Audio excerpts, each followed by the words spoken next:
Hi dudes இன்னைக்கு நம்ம என்ன பார்க்க போறோம்னு பார்த்தீங்கன்னா, பார்கோட் எப்படி ரீபிரிண்டிங் எடுக்கிறதுன்னு சொல்லி பார்க்க போறோம். இதுக்கு நம்மகிட்ட ஆப்ஷன் இருக்கான்னு கேட்டீங்கன்னா, சிம்பிளான ஆப்ஷன் இருக்குதுங்க. இந்த மாதிரியான சிம்பிளான ஆப்ஷன்ஸ் எல்லாமே நம்ம டூல்ஸ்ல வச்சிருக்கோம். டூல்ஸ்ல பார்த்தீங்கன்னா, ரீபிரிண்டிங் ஆப்ஷன செலக்ட் பண்ணிக்கிறோம். அதுல பார்த்தீங்கன்னா, பில் ரீபிரிண்டிங் அண்ட் பார்கோட் ரீபிரிண்டிங் இருக்குது. நம்ம இன்னைக்கு பார்கோட் ரீபிரிண்டிங் எடுத்துக்கிறோம். இதுல பார்த்தீங்கன்னா, டிரான்சாக்ஷன் டைப்ல existing stock, purchase, opening stock, repacking and combo kit item இருக்குது. நம்மளுடைய எக்ஸிஸ்டிங் ஸ்டாக் இருந்துச்சுன்னா, அதுக்கும் நம்ம பார்கோட் எடுத்துக்கலாம். பர்ச்சேஸ் பில்லுலயும் நம்ம பார்கோட் எடுத்துக்கலாம். நெக்ஸ்ட் பார்த்தீங்கன்னா, ஓப்பனிங் ஸ்டாக் போட்டிருந்தோம்னா, அதுலயும் பார்கோட் எடுக்கலாம்.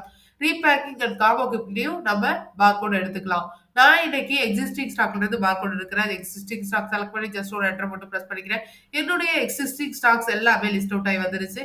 இதுல பார்த்தீங்கன்னா, என்னுடைய ஐட்டத்த நான் செலக்ட் பண்ணிக்கிறேன். அதுல பார்த்தீங்கன்னா, இன்னைக்கு நான் ஏசியன் பெயிண்ட்ஸ் வந்து 4 லிட்டர நான் இன்னைக்கு செலக்ட் பண்ணிக்கிறேன். இதுல எனக்கு 20 குவான்டிட்டீஸ் பார்கோட் வேணும். நான் இப்ப குவான்டிட்டி சேஞ்ச் பண்ணி 20யா சேஞ்ச் பண்ணிக்கிறேன். ஜஸ்ட் ஒரு என்டர் மட்டும் பிரஸ் பண்ணா போதுங்க. ஷோ பிரிவ்யூ குடுத்தேன்னா, எனக்கு 20 காப்பீஸ் அதாவது ஒரு பேஜ்க்கு 2 காப்பீன்னு சொல்லி 20 காப்பீஸ் எனக்கு இங்க ஷோ ஆகுது.